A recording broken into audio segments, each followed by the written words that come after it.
Hi friends, இன்றைக்கி நம்ம village பாய் சேனலில் வந்து பூண்டு ஊறுகாய் செய்ய போகிறோம். அதுக்கு தேவையான பொருள் பார்க்கலாம். பூண்டு ஒரு கைப்பிடி அளவுக்கு, புளியை வந்து நம்ம சுடு தண்ணியில் ஊற வச்சுருக்கோங்க. ஒரு டம்ளர் தண்ணியில் கருவேப்பிலை, நல்லெண்ணெய், ஜீரகம், பெருங்காயம், தனி மிளகாய் தூள், வெந்தயம், கடுகு. தேவையான பொருள் இவ்வளோ தாங்க. இந்த மாதிரி காஞ்சிடுச்சிங்க. இப்போ நம்ம 100 ml நல்லெண்ணெய் ஊற்ற போகிறோம். இது வீட்டில் ஆன சுத்தமான நல்லெண்ணெய். இப்போ நல்லெண்ணெய் ஊற்றிட்டோங்க. நம்ம உரிச்சு வச்ச பூண்டை நல்லா அலசிட்டு க்ளீன் பண்ணிவிட்டு தண்ணி இல்லாமல் ட்ரையாக நம்ம நல்லெண்ணெயில் சேர்த்துப்போம். இப்போ நல்லெண்ணெயில் நல்லா வதங்கட்டங்க கொஞ்ச நேரம்.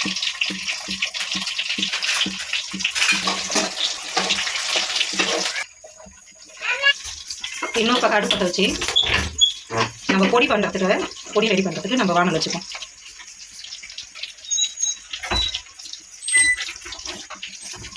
வானல் சூடாயிடுச்சுங்க. இது கூட 1 ஸ்பூன் அளவுக்கு கடுகு சேர்த்துக்குவோம். 1 ஸ்பூன் அளவுக்கு வெந்தயம் சேர்த்துக்குவோம். உங்களுக்கு தேவைப்பட்ட ஜீரகம் கொஞ்சம் சேர்த்துக்கலாங்க. ஒரு அரை ஸ்பூன் அளவுக்கு ஜீரகம் சேர்த்துக்குவோம்.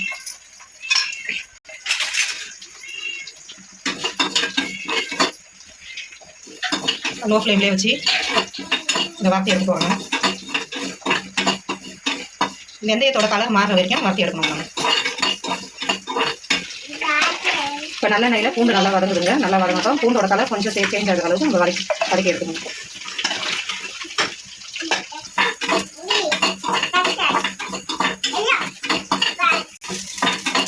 வெந்தயத்தோட கலர் நல்லா சேஞ்ச் ஆகி வந்துருச்சுங்க. இப்போ நம்ம அடுப்பு ஆஃப் பண்ணி இதை ஆற வச்சு நம்ம அரைச்சி பொடி பண்ணி எடுத்துட்டு வருது. பாருங்க பூண்டு நல்லா வதங்கிடுச்சுங்க. ஓரளவு கலர் மாறினா போதும். நம்ம ரொம்ப கலர் மாறணும் இல்லை.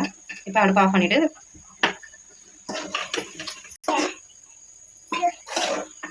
எண்ணெயில் வந்து பூண்டை வெளியே எடுத்துடலாங்க.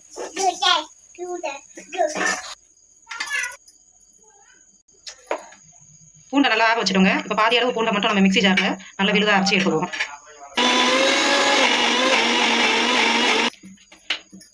இப்போ பூண்டை நல்லா அரைச்சி எடுத்துடுங்க. நல்லா எவ்வளோ நைஸாக அரைக்க முடியுமோ அந்த அளவுக்கு நைஸாக நம்ம அரைச்சி எடுத்துக்கிட்டோம். இப்போ நல்லெண்ணெய் சூடாகிடுச்சு. இப்போ இதில் வந்து கடுகு உளுத்தம் பருப்பு சேர்க்க போகிறோம் தாளிக்கிறது.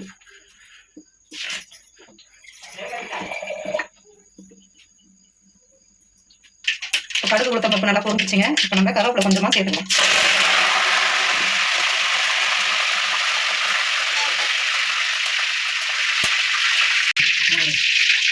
அதே இப்போ அரைச்சா பூண்டு விழுத நம்ம எண்ணெய் கூட சேர்த்துக்கோங்க.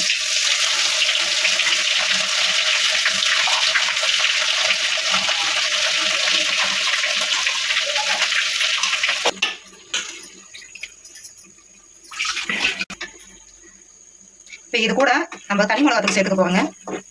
உங்களுக்கு வேணும்னா நீங்கள் வர மிளகாயை கூட மிக்சியில் அரைச்சிட்டு நீங்கள் அதை கூட சேர்த்துக்கலாம். நான் 3 ஸ்பூன் அளவுக்கு தனி மிளகாய் தூள் சேர்த்துக்கோங்க.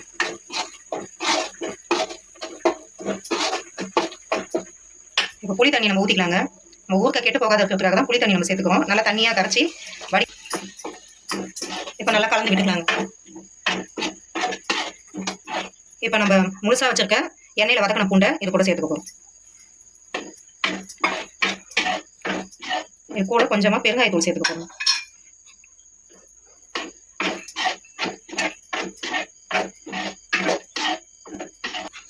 இப்போ 1 ஸ்பூன் அளவுக்கு நம்ம கடுகு, வெந்தயம், ஜீரகம் 3த்தையும் பொடி பண்ணி வச்சுக்கோங்க. அந்த பொடியும் இது கூட சேர்த்துக்கலாம். 1/2 கிலோ பூண்டுக்கு 1 ஸ்பூன் அளவுக்கு சேர்த்தா போதுங்க. இல்லைன்னா கசப்பு ஏறும். 1 ஸ்பூன் அளவுக்கு நம்ம நாட்டு சக்கரை சேர்த்துக்கோங்க. உங்களுக்கு வெள்ளை வேணாலும் நீங்கள் சேர்த்துக்கலாம். எனக்கு தேவைன்னா சேர்த்துங்க, இல்லைன்னா ஸ்கிப் பண்ணுங்க. இப்போ இதை தட்டு போட்டு மூடிடுங்க. ஏன்னா கொதிக்கும் போது அந்த பபிள்ஸ் வந்து பட்டு சுற்றி இருக்க இடம்லாம் தெரியும். அதனால நம்ம மூடி போட்டு மூடிடும். நம்ம சிம்மிலே தாங்க செய்யணும். அடிக்கடி திறந்து ஊறுகாய் நல்லா கிளறி விட்டுக்குங்க. இன்னும் நல்லா ட்ரை ஆகுங்க. நல்லா ஊறுகாய் பழத்துக்கு நல்லா தொட்டு பழத்துக்கு வரணும். அடி பிடிக்காதபடி நம்ம பூண்டு ஊறுகாய் நல்லா ரெடி ஆகிடுச்சுங்க. அடிக்கடி இப்படி கிளறி விடணுங்க. அடி பிடிக்காதபடி நம்மளோட பூண்டு ஊறுகாய் சூப்பராக ரெடி ஆகிடுச்சுங்க. இன்னும் கொஞ்சம் நேரத்தில் நம்மளுடைய பூண்டு ஊறுகாய் ரெடி சூப்பராக ரெடி ஆகிடுச்சுங்க. இப்போ இதை ஆற வச்சு ஒரு கண்ணாடி பவுலுக்கு நம்ம மாற்றிக்கலாம். நம்மளுடைய பூண்டு ஊறுகாய் சூப்பராக ரெடி ஆகிடுச்சுங்க. இப்போ இதை ஒரு கண்ணாடி பவுலில் நம்ம மாற்றிட்டோம். இதை கைப்படாமல் நம்ம ஸ்டோரேஜ் பண்ணி வச்சுக்கிட்டோம்னா 6 மாதம் ஆனாலும் கெட்டு போகாதுங்க. நீங்கள் வேணால் ஃப்ரிட்ஜ்லேயும் ஸ்டோர் எப்படி இருக்குது. உடம்புக்கு ரொம்ப ஆரோக்கியமான பூண்டு ஊறுகாய் சுத்தமான முறையில் நம்ம வீட்டிலே தயார் செஞ்சுக்கலாங்க.